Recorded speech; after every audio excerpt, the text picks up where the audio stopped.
So Shalisa was the oldest, and she started off the string of missionaries. Next is Coreena. Let's hear from Coreena. One of the main reasons that all of us decided to go on missions was because of our mom's example. You know, she was truly converted to the gospel of Jesus Christ, and she lived a completely selfless life. She does. She always devotes her time to all of us and to other people, and she's very selfless. And one of the main things I think that was so incredible about her is that my dad traveled all the time, but she took care of us, and she had the Spirit in our home. The Spirit was so strong in our home all the time. And she bore testimony to us, but it was in her own way. She did it all the time, just in natural conversation, in what she taught us and how she was. Whenever we talked, it was always about her testimony of the gospel and who she was. So selflessness and testimony were built into her heart and soul as part of who she is. Exactly. Nice tribute. So do you have a favorite story about your mom that you can end this little interview with? One thing that my mom taught me personally was how to really think about others all the time. She would say to us, okay, now take the time you need to get ready, look at yourself in the mirror, get all pretty, and make sure you feel good about yourself before you leave this house.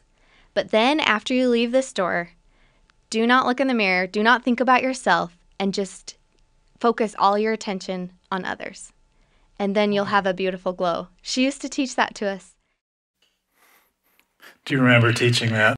I do remember saying that. And I remember teaching them that because you don't want them to worry so much about themselves. Get outside of themselves. Yeah, get out of themselves and look out from themselves. And because really we're the most happy when we're doing something for someone else, or when we're absolutely. What a great lesson for people to learn. Yeah, I mean, and I didn't have to work very hard to teach any of these kids to serve. But like, if they walk in a room, they jump in. Well, Coreena was the second, and I forgot to mention that she served her mission in the Rochester, New York mission.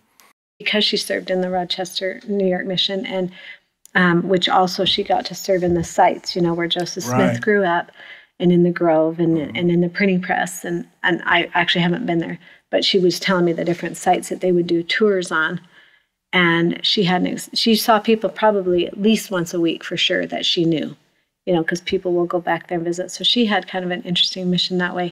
But she had this one day where she had done a tour, and then usually they would do a tour, and then they'd go back, and then they had a group of them, and then they would study and just take turns doing the tours. So she went back, and everyone was studying, and she was standing there, and she goes, oh, you guys are all busy. I'll just take this, because there had been a group that started to come in. So she grabbed a tour that she wouldn't have normally did, but she went in the tour, and in the middle of the tour, this lady stopped her and said, wait, who is your mom and dad? Who's your mom? What is your mom's name? And she said, my mom's, you know, Karen Payne. And she was, she goes, I know your mom. She goes, you look just like your mom. Like, I haven't seen your mom for 20 years, but you look like her, what she looked like 20 years ago. And she goes, and I'm, you know, she said, I'm Cindy Forbes, who my daughter recognized her name. She goes, you're the sister of the boy whose family had the family home evening. And so then Coreena turned to her tour, and she said, I'm standing here right now because this woman and her family did their family home evening, you know, have the missionaries over and invite an investigator. And so I'm standing here now, a member of the church. Oh, isn't that amazing? And it was just such a cool experience. Oh. Isn't that just such a small world, though? It is a small world. And so we thought that was kind of a fun story. I wonder how many of those things are orchestrated.